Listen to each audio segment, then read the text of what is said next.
दोस्तों, एक बच्चा रोज कई किलोमीटर तक उस्ताद के घोड़े के साथ पैदल चलता था। वो इल्म की रोशनी से अपने ज़हन कलब को मुनव्वर करना चाहता था, मगर तालीमी अखराजात को पूरा करना उसके बस में नहीं था।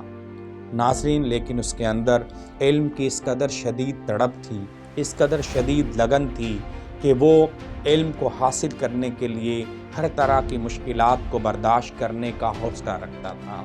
यही वजह थी कि शदीद मौसमी हालात, परेशानियाँ, मसाइब, थकावट, बेबसी उसको अपने मकासद से गाफिल नहीं कर सकी थी। उसके अंदर इल्म की तलब बढ़ी, इल्म की जुस्तजू बढ़ी, तो मज़ीद वो इल्म की जुस्तजू की वजह से तमाम तर मुश्किलात को, तमाम तर परेशानियों को बर्दाश्त करता चला गया। जिनकी आंखों में सदा प्यास के सहरा चमकें, दर हकीकत वही फ़नकार हुआ करते हैं, और वो एक सच्चे फ़नकार की तरह अपने काम में इस कदर मगन था कि उसे दुनिया माफिया की फ़िक्र नहीं थी। वो अपनी तमाम तर कुव्वतों और सलाहियतों को इस्तेमाल में ला रहा था, क्योंकि परवरदिगार आलम किसी की मेहनत को रायगा नहीं करता।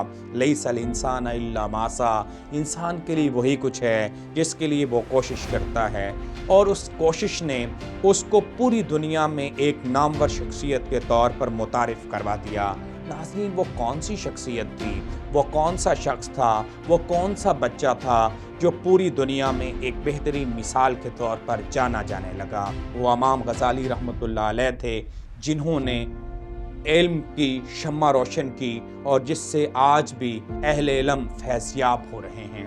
इमाम गज़ाली रहमतुल्लाह अलैहि वो शख्सियत हैं जो हज्जतुल इस्लाम के नाम से मौसूम हुए।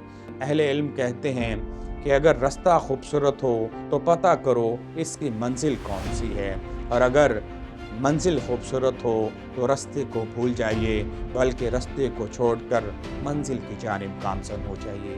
क्योंकि मंजिल की जुस्तजू इंसान के जज्बात को बरंगेज़ा करती है, मंजिल की जुस्तजू इंसान को रद जगहों पर मजबूर करती है, मंजिल की जुस्तजू ही इंसान के अंदर ईंधन का सा किरदार अदा करती है। नाज़रीन, अगर आप भी चाहते हैं कि मंजिलें आपका मुक़द्दर बने, लोग आपको बेहतरीन और आला नाम से पुकारें, आपकी शोहरत और नामवरी के चर्चे हों, तो आपके अंदर भी इमाम गज़ाली रहमतुल्लाह अलैह जैसी सच्ची लगन होनी चाहिए, इमाम गज़ाली रहमतुल्लाह अलैह जैसा एतमाद होना चाहिए, और मंजिल तक पहुँचने का यकीन होना चाहिए। क्योंकि यकीन ही वो हथियार है, यकीन ही वो वसीला है जो इंसान को मंजिल से आशना करने में माविन व मददगार साबित होता है। ए जज्बा दिल, घर मैं चाहूँ हर चीज़ मुकाबिल आ जाए, मंजिल के लिए दो गाम चलूँ और सामने मंजिल आ जाए।